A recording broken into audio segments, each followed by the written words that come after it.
Why, hello everybody, welcome. My name is Rubydung. Welcome to today's episode. As you can see, I'm over here at the main base, and I have a bit of an interesting inventory going on.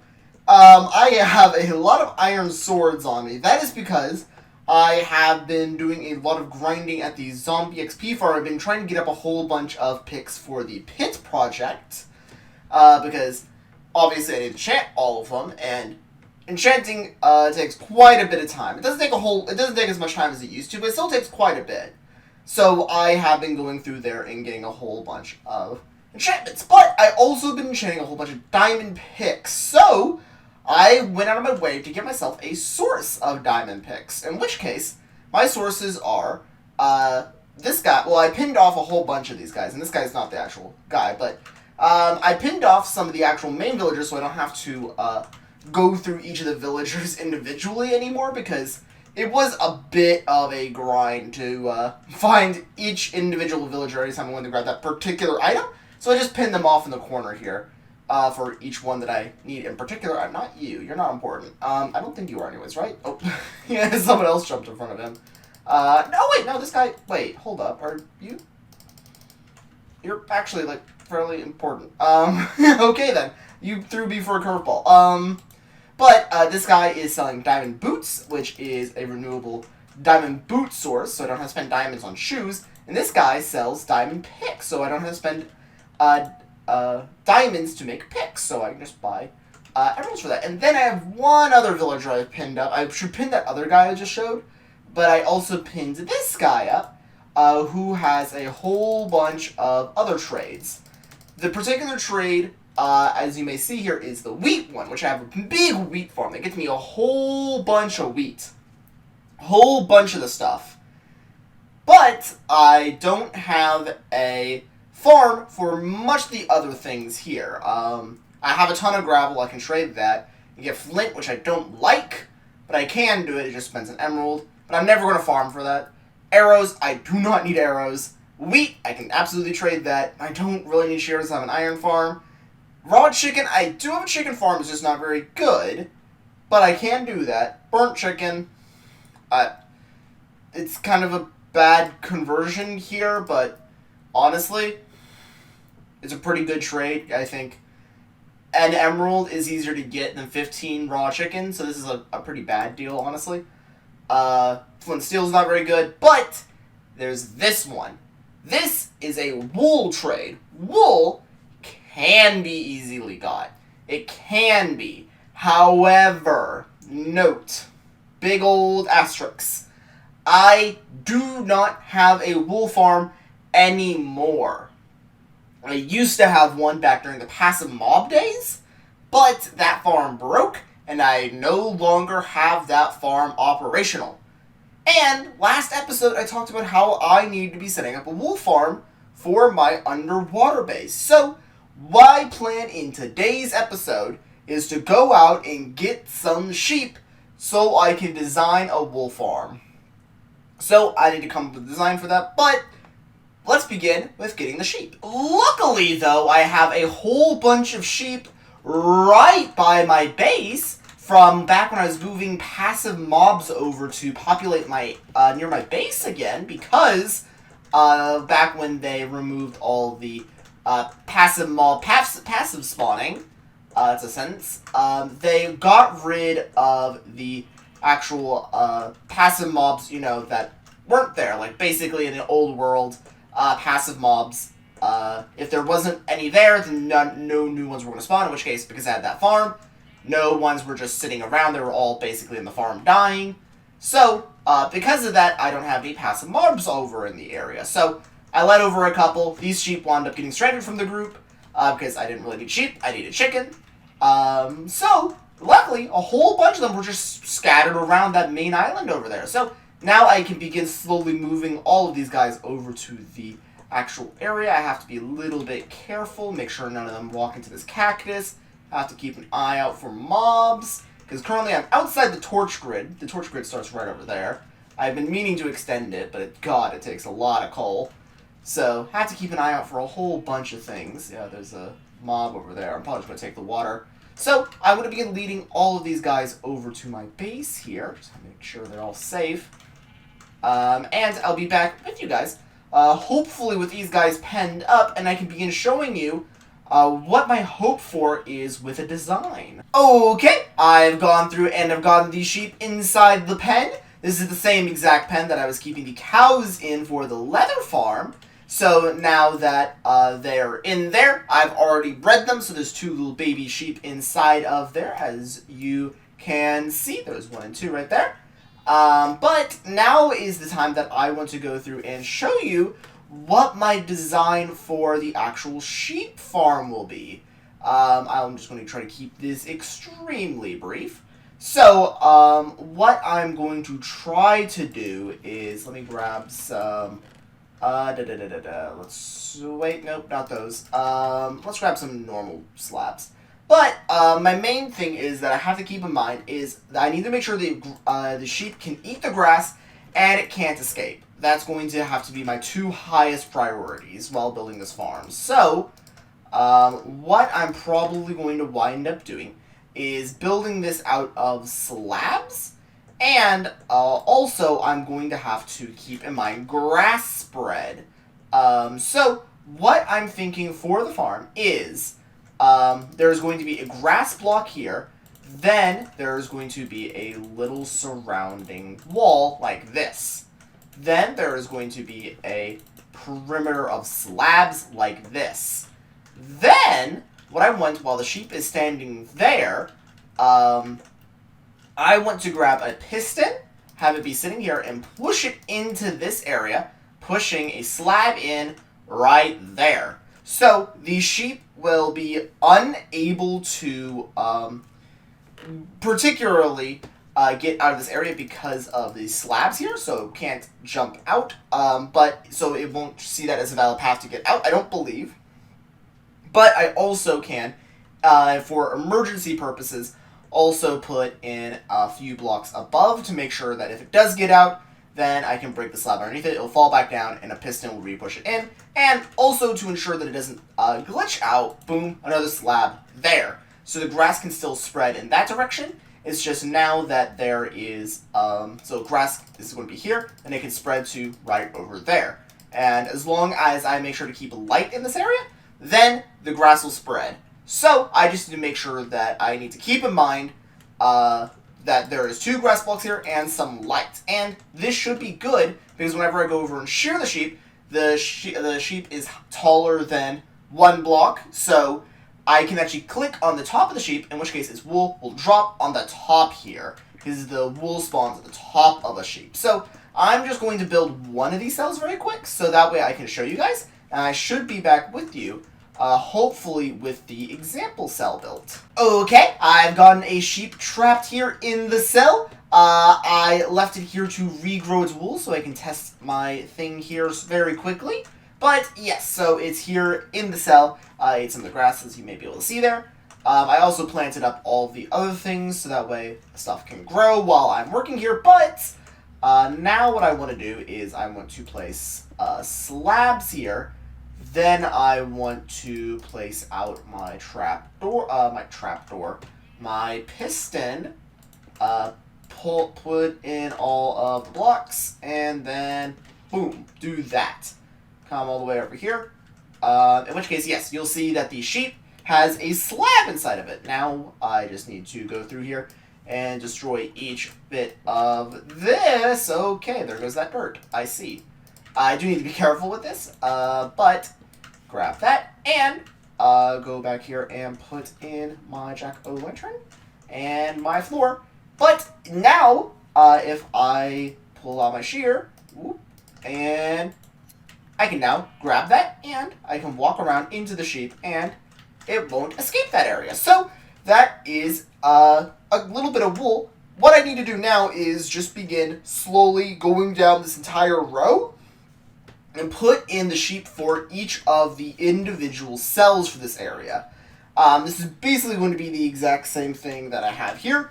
As you can see, I already came up with basically a floor plan. This is going to be the actual floor level. This is going to be a step up. This is going to be the lighting for the area, because I have a whole bunch of jack-o'-lanterns.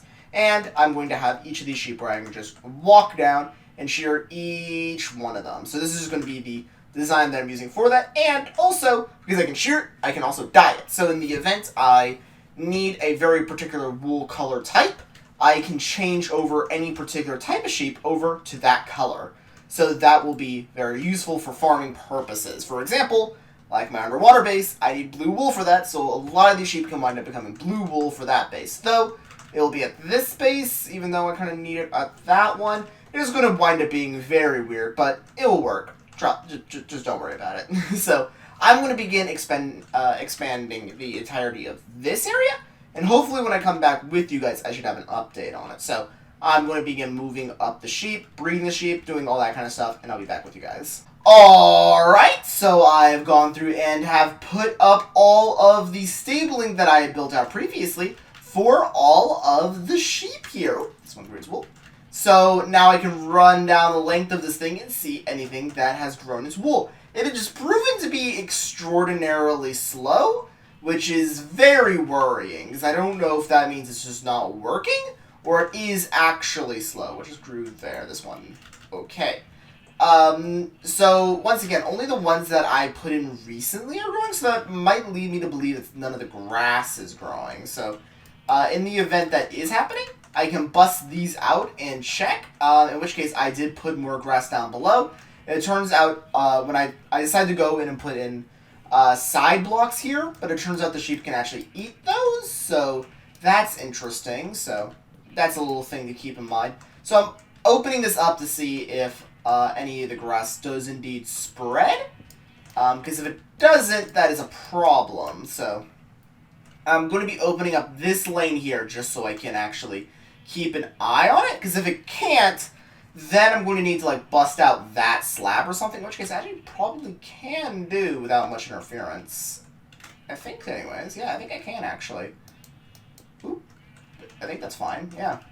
And then the sheep can actually move that direction because of the slab here. So I'm just going to bust out this slab. Hopefully that will increase the grass growth because apparently they can chew from the sides.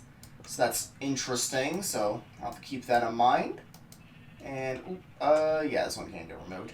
So I'm just going to bust that out on this side and see if that actually accelerates the process. Because if it doesn't, then that will be problematic. Also, with the amount of grasses around here, that will give more chances of spreading because it can spread there or there. Because it can spread diagonally, I believe, so that should help with the actual spreading process. I can't grab those slabs, so those are banished to eternity, I will say. So, I'm going to be keeping an eye here on these sheep. So, that will be a thing that I'll have to be doing here in the future to make sure that this farm actually works. So if it doesn't, I'm going to have to redesign it, because I hope to actually build this off in my underwater base. However, I also did a few more things. I'm curious if this is actually going to be a faster way to do it, in which case, I put up way too much sheep. So if I come inside here, and, close that, I can just begin shearing all these guys. Boop, boop, boop, boop, boop. Come on, shear, shear. And just shear all these random dudes here. And, one guy lost. So yeah, now they're all gone, but they can't get any of their wool back. So what I do now is I just breed them. Just breed them all up. Breed them all up. And is that all bred? I think that's all bred, or at least approximate.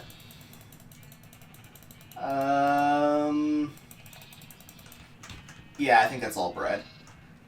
So, if you'll notice, all the baby sheep have wool on them. So when they grow up, I will still get wool from them. So it's a very improvised way of doing that. And I can go through and kill all the adults whenever this gets too much. So, in the very least, I'll still be getting quite a bit of wool from that farm. So, that'll be a good thing to keep in mind. But, either way, now I want to go all the way up back into the villager farm and begin trading away all the wool I just got to the villager I have up there. If I do that, I can get some more emeralds and then return back to doing all of my pick enchants because I've been wanting... I basically stopped my pick enchants just to build the wool farm because I want to build a new wool farm. Well, new wool farm. I want to build the first wool farm. Well, I guess technically it is a new wool farm. The first wool farm was the old passive mob farm, but that wasn't really a wool farm. It's a wool farm by the proxy of it created wool. So, I guess. But either way, I'm going to go all the way up top and begin trading away all of this wool. Hopefully also I can extend that. Might make it like multiple layers or something, depending. I'm not quite sure, but I want it to be a lot more wool than it currently is. Because right now, if it's going to be at the speed it's currently producing, each sheep is not going to be giving me... Each sheep's only going to be producing basically the amount of wool that would be, like, not even a stack, like, an hour. I'm wanting way more wool than that, but that's going to be a very tall task, so have to keep that in mind here in the future. Also coming over here, go all the way to the end. I want to divide you into two things. Wool, will you update? Oh, stars. And cookies! Cool, cool. Alright. Is there anything after cookies? Tell me. Oh, more stars. And fish! Okay! Now I have to go get fish. Amazing. This guy apparently has 1 billion trades. I'm trying to get the last trade, because from what I've been told, the last trade doesn't lock. So whatever, you can trade that infinitely. So I'm hoping to get this guy fully unlocked and hoping that his last trade is good. So, if not, then I can basically trade him a whole bunch of wheat, then trade him a whole bunch of whatever the last item is. I'm hoping it's not fish, because if it is, that is going to be extremely problematic, because that means I need to farm up a whole bunch of fish, which fish is possibly the most tedious item you can farm in this game, period. So I'm really hoping for it to not be fish. But anyways, guys, that's probably going to be it for today's episode. I want to get back to grinding here at the XP farm. So I'm just going to be sitting here basically waiting for the zombies to spawn. I might as well just show you what my XP method is. I block off this area with dirt because I have died too many times to a mob wandering down the staircase, so I just block this off with dirt. Sit here, and I just wait for zombies to spawn. The zombies go way up, so they get unattached from the spawner, then they drop all the way down here, and I just wait, and then I wait like 30-ish minutes, probably. Things will spawn, I kill them all with my iron swords, probably go through most of them, and then once they're all dead, I'll see how much XP I have, and wait approximately about that long, and that will be the amount of XP I get. Oh my golly, what did I just do to my mouse? That was interesting. Anyways, I'm getting a little distracted here since that happened. I don't know what that was, but that was funny. Anyways, that's probably going to be it for today's episode. I really hope you enjoyed it. I hope to make good use of that wool farm here in the future. By farming up the wheat and by farming up the wool, that will hopefully get a good amount of emeralds so that we can continue to have the diamond picks be our renewable resource. Because if the picks are renewable, that means we'll almost rarely have to actually get diamonds in this series. Because the 3 things that I've really spent diamonds on the series are pickaxes, axes, and shovels. In which case, honestly, I could probably just cut shovels with pickaxes, because pickaxes mine shovels mine things like dirt and sand and other resources like that at almost exactly the same speed. It's just going to really dampen on the durability, so no reason not to really do that.